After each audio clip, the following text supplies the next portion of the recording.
Hey everybody, and welcome back to AutoKnerd. All right, so today we're going to be talking about attaching the customer's understanding to new technologies. This is really where we have to start before we start diving into, how things work, how things operate, and how they break kind of conversation. The thing is that when you are working with an individual, a lot of the times they have absolutely no clue what the heck you're talking about when they're introduced with a new piece of technology in today's vehicles. A lot of times it can actually drive up frustration quite substantially. You see, when we don't have information that can dispel some of the problems that we could foresee down the road, what tends to happen is that we become fearful of these items.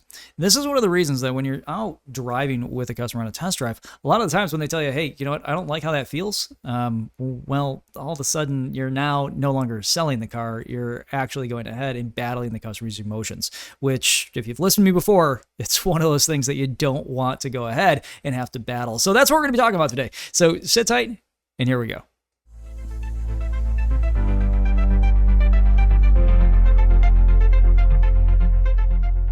So technologies on new vehicles can kind of be a bit of a bear sometimes, especially right now. You see, we're currently sitting in this area of technology where you have the older vehicle generation, we'll call it. Right now, this is going to be the generation of individuals that when you need to do your own oil change, when you need to do an oil change, you went and did it yourself, right? So this is the type of individual when they walk through the front door and you tell them, hey, you know what, we don't make a Mercury Grand Marquis anymore. I know it was a great car back then. Every officer on the planet practically had one, but today, our cars have these huge screens inside of them. AC is just kind of a standard thing, and so is power windows. So with this, we have this generation that's coming on board that is very much along the lines of, I kind of need baby steps on into this. Well, we're going to talk about how to make sure that the complicated technologies become fairly easy for this individual to understand. And then from the other direction, we have these individuals that come in that want everything, right? All the tech, layer more tech on it, more and more and more, and they're super happy to go ahead and receive everything that we can possibly throw at them. So when you are looking at customers that are experiencing technologies in the first time that they've seen them, don't run away from it.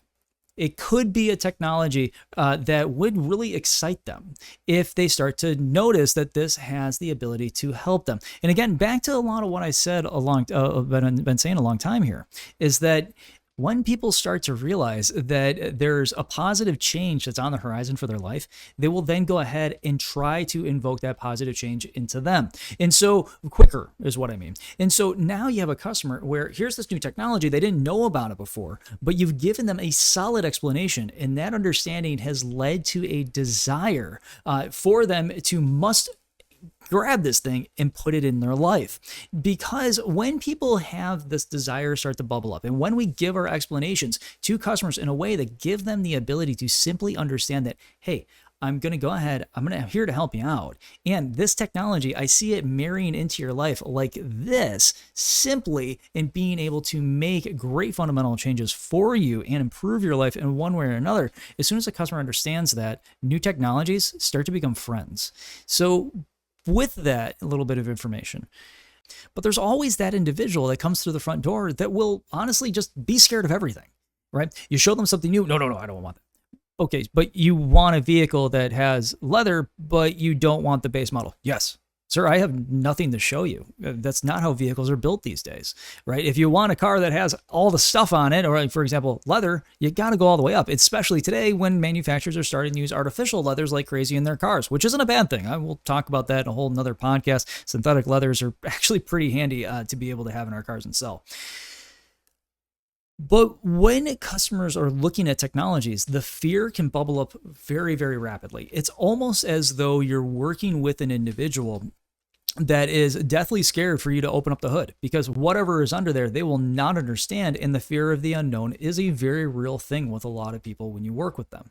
So when we are working with them, we have to follow some pretty basic guidelines. I mean, they're fairly loose, but with this, you have to come out of your needs assessment with the knowledge of knowing that this person might be tech deficient in these particular areas. There are some pretty obvious ways to be able to tell. If the customer walks in, they still got a flip phone, the tech probably won't be a conversation that you'll want to have with them. It will be more of a conversation of, yeah, you can turn that off, you can turn that off, you can turn that off, because you know darn sure that as soon as you fire up that navigation, that customer is going to be just like, oh my gosh, this is just way too much. Well, you can't show them Android Auto, Apple CarPlay, so it's going to make things a little tough.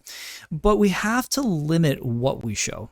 And we need to make the story for them and the vehicle so profound to them that not buying the vehicle would emotionally hurt them in one way or another. Now, I'm not talking about like damaging them or anything along those lines. What I am talking about is pulling on their heartstrings and making a tether there. So if the customer does walk out the door, they didn't forget about you and they'll come back.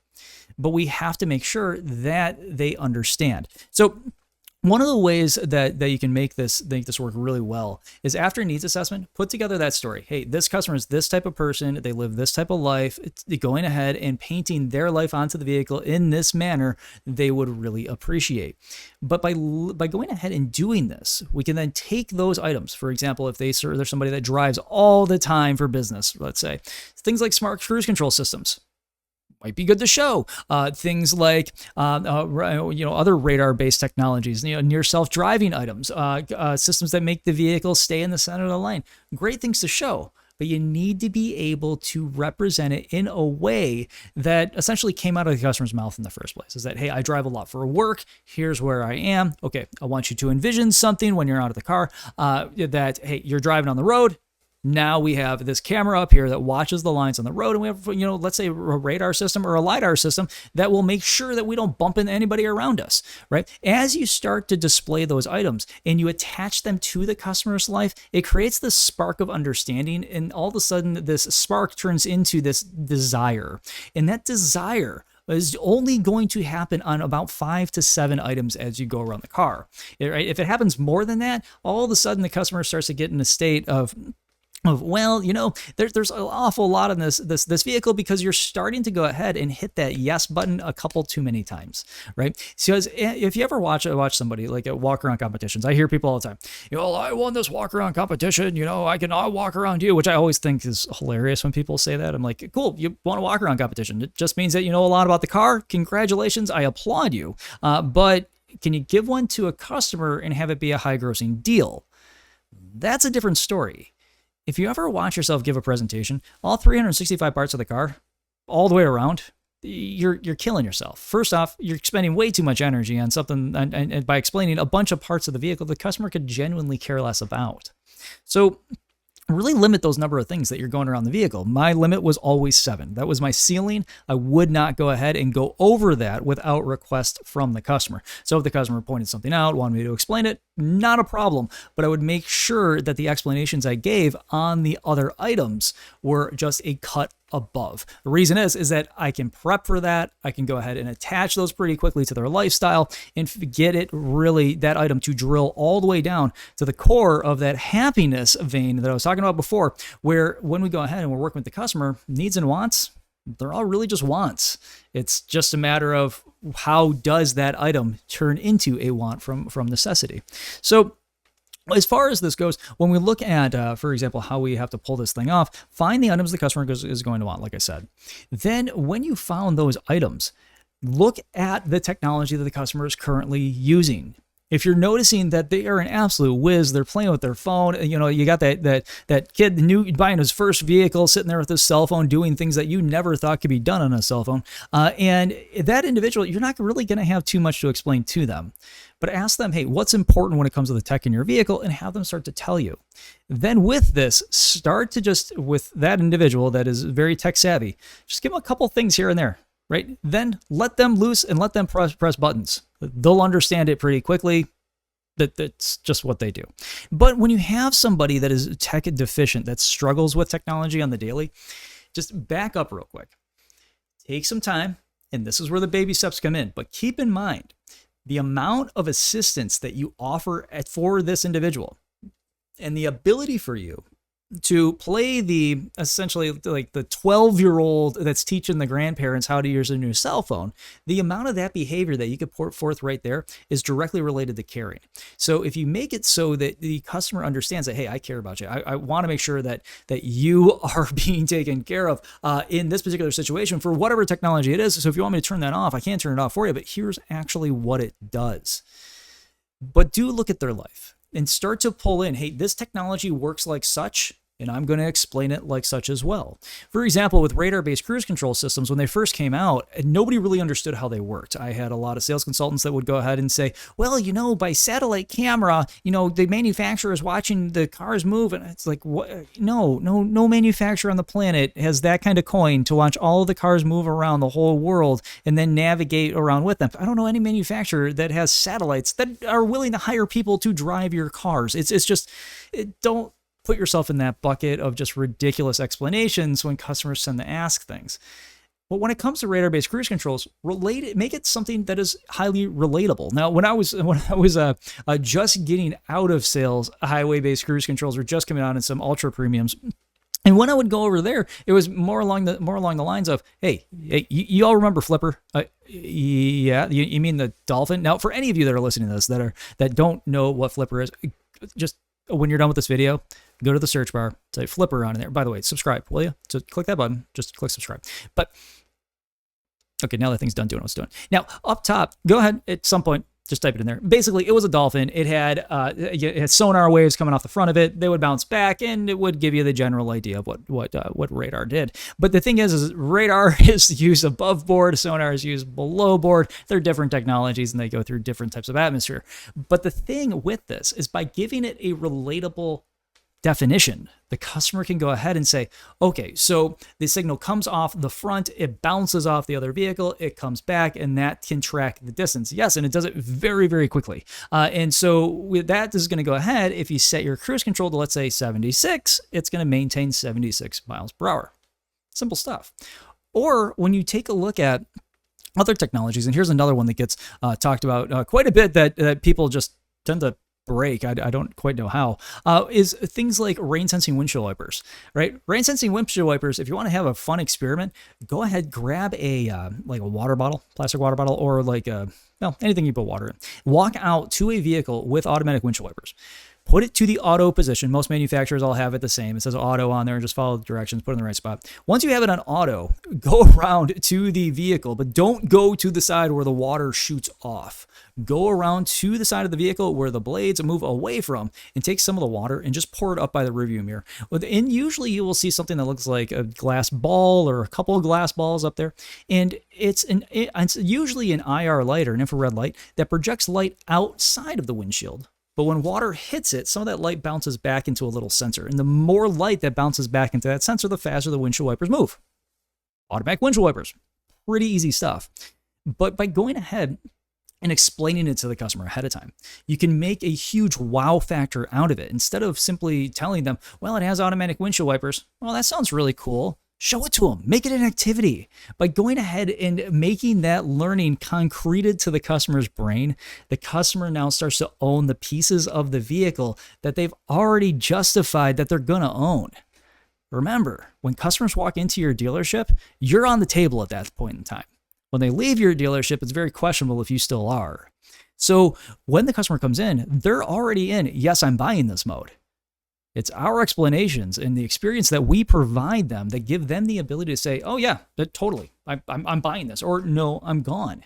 But if you can start attaching these items to the customer's life with permanence, now we created a customer that's going to want it. So when you take somebody out to the vehicle, let's say you have those old timers again. I'm not picking on any old timers. I know I'm very much generalizing here, but if you have the individuals that just struggle with tech, right? And I'm kind of jealous. I live with technology, love technology, follow technology. Thing is though, is that it's very hard to keep up with. And even then I have some things that slip through the cracks, and I have kids that pop into my classes that go, hey, look what I did. And I'm just like, oh my, am I getting that old yet? But the deal is that when you go ahead and you start to work with this older generation of usually tech deficient individuals, and again, I don't mean much offense by that, it's kind of the truth, is that when these individuals come on in, again, sit back, Take time during your needs assessment. What do you need? How can I help you? Why is it that that technology is going to be something that would hinder you? If they start to balk at some of these items, when you go for the test drive, just let them know, hey, these items are on the car. All right, I can't take them off the vehicle. So if you don't like the fact that the steering wheel is going to move with you, we can shut it down, or I can very simply go ahead and, let's say, show you how to use it. Because not for nothing, I get the idea that, hey, you know what? You want to go ahead and click cruise control and have it just stay at that single speed. Our car will do that probably. But to have the vehicle slow you down and speed you up, if you feel that that's weird, imagine how people felt back in the 50s and the 60s when cruise control started to be introduced as an item that could potentially be on every vehicle, right? I mean, you've gone from using your foot on the throttle to regulate your speed to now going ahead and having a vehicle actually take on the responsibilities of your speed and not slow you down. Just when you think about it in those terms of, hey, cruise control was once a locked in piece with no safety restraint on it as far as, it's slowing down automatically for you. That's kind of really scary to think about that we even had on cars in the first place, right? We all loved it. We all used it, but we all heard about wrecks that would happen on the interstate with somebody that just fell asleep behind the wheel and pooh, there you go. The deal is that newer technologies, as they come on, always have a safety twist to them. And even if you have somebody that is so tech deficient that they don't entirely understand what the heck you're talking about when you start to walk them through all these pieces of the vehicle, you have to go ahead and lean on that needs assessment that you did. Right? Figure out again who they are. If all of a sudden they're like, well, you know what, safety is important to me. Great. You know what? I'm going to take all this tech stuff that I know you are just going to go not crazy for, or crazy in the completely bad direction, and I'm going to relate it to safety. Hey, due to safety, we made the cruise control system start to slow itself down for you. Bonus to you is that if you're on the interstate, this vehicle will slow itself down before you get into that heavy traffic, or if you get cut off, it'll slow itself down to help you out. And then once the person's out of the way, it just speeds up. Really? Yeah. Don't overcomplicate your explanations. Now, if you have somebody that is like super, super techie, go down the rabbit hole. But know what you're talking about, because a lot of times when you have people that are super techie, they can just point out very quickly, well, actually, this works this way and this works this way. I used to be that person, and very unhappy time in my life, right? Just being that resident know-it-all. But the deal is that when these people go ahead and they start coming on in, prep them pre-test drive, prep them during the needs assessment that, hey, this stuff is on our cars. Prep them for the fact that it's not going to be scary. I'm going to be there to help you, and I'm going to guide you the whole way, right? My job is to make sure that you are going to be happy with this purchase. So as far as that goes, let's learn about you. Let me then show you the vehicle and show you the parts with definitions that you can understand. Now, as consultants, or as managers, or as owners, we have to kind of take a quick little step back and shove a couple things on down. Now, one of the items that we need to kind of shove away is that not everybody knows everything, and we don't know everything. So if you don't know what it does, don't make it a learning time with the customer if you can avoid it. I know sometimes you'll get a new product and you have never shown it before, and the car is a new feature, and you're just kind of like, let's bumble our way through it. But when you have vehicles now that start to do things like park themselves, when you have vehicles that can be remotely operated through an app, you take the time to learn that stuff before the customer comes in. It's going to help you out a whole lot. You simply don't want to go ahead and show the customer something and then have it look incredibly difficult, right? If they're not very tech savvy, that customer is going to look in and go, I don't want this car. I never want to use that. And when you know that there's a very viable option there, I talk about navigation and Android Auto all the time, is that if you don't know the navigation systems in the cars very well, and you have Android Auto and Apple CarPlay, leverage that. Seriously, when it comes to Android Auto and Apple CarPlay, your customer already knows the tech. It's just relating it of, hey, here's your phone. Do you kind of recognize that? Yeah, it looks kind of like the iPad that I sit with every night. Good. All right. Now you're going to see this on the car, but it's going to look a lot more like your iPad, more like an iPad for driving. Okay. Now that big screen that's inside the car doesn't look half as scary because they plug their phone in and boom, it's all right there, right? creating good technical explanations for customers and basing them on their life, their temperament, their technical understanding will help them know that you actually do genuinely care. Now, if people, again, back to that old rule, if people buy from people they know, like, and trust, if that is, in fact, the truth, which it is, taking the time to get the customer to know that I care about you, and if you don't buy, I don't eat. If I know that there's a vast majority of sales consultants that are around me, especially this time of year. I'm recording this midsummer, where we have dealerships that have flooded their floor with, sadly, I call them bodies, right? They're individuals that come on in. They're promised, hey, you can make $1 million in a year, $100,000 in 6 months, or I've heard it all. The thing is that you want to make sure that you're above that. You want to make sure that you're not that individual that is simply planted on a showroom floor to just, well, for lack of a better term, sell. You want that individual that's on your showroom floor to be the person that creates long-lasting relationships that gets customers back into your dealerships. You want long-lasting relationships so you can continue to make that commission over and over and over again. So with this, just note that how you talk about technologies with individuals can scare the living life out of them. But getting to basic explanations, right? Like the flipper explanation I gave you with the dolphin, or something along the lines of, just pouring water on the car and giving them a physical explanation of showing them how something works. By going ahead and doing this, you allow the customer more and more permission to say, yeah, it's okay that I go ahead and buy this thing, right? Because most people, when they come in through the door, they're information gathering. That all being said, please take a look at what you do day to day. Also, click that subscribe button right there. Take a look at what you do day to day.